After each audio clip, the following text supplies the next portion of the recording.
One thing I don't agree with in the reading is that it's always the case that the other person will be willing to work with you. So, in the example of Jerry and Joe, in example two, um, they're talking, and Jerry is incredibly willing to work with his boss, Joe. And he gets to that point so easily. It happens so quickly between the two that it just doesn't seem realistic that's a common thing in the workplace. Um, they said, they said, "Oh, what are you struggling with?" And he said, "Oh, I can't do anything in the right time. I just have too much on my plate." And he says, "Well, what can you do better?" Or "What do you think you need to do?" Or he makes him find the answers, but I think in reality, the person you're coaching is just going to say, "Yeah, I don't have enough time to do this. Please change my workload."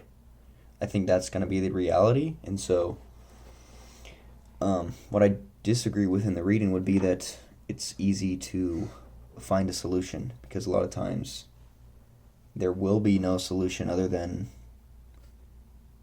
the person you're working with is wanting a solution that you're not able to fulfill. And I think that's one of the things I disagree with.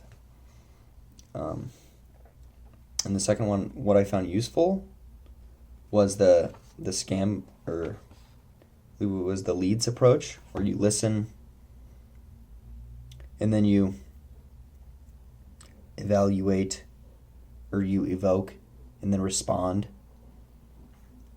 um, by answering or listening closer, and then you end with directing them, and then finally supporting what you went over.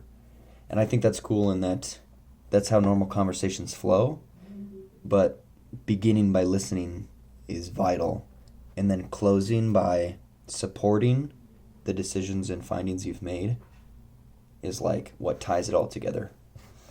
And then moving on to scenario one, what I found most interesting about that was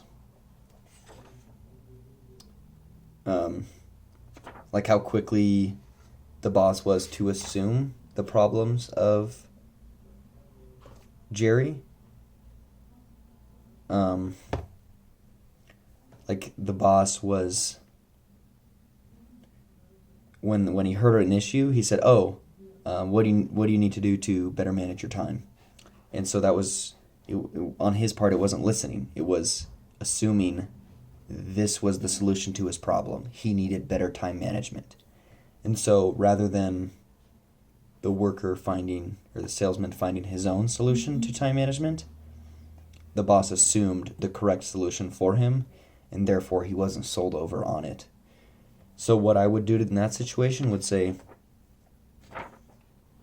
what can you do to fix this in your life? What do you need to change?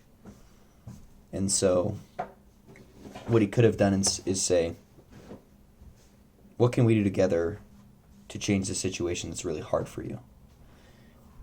And by doing that, it allows him to fill in the blank for his personal situation.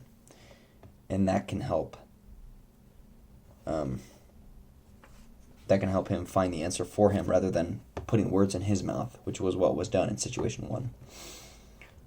So those are my thoughts on the readings, and I thought it was great.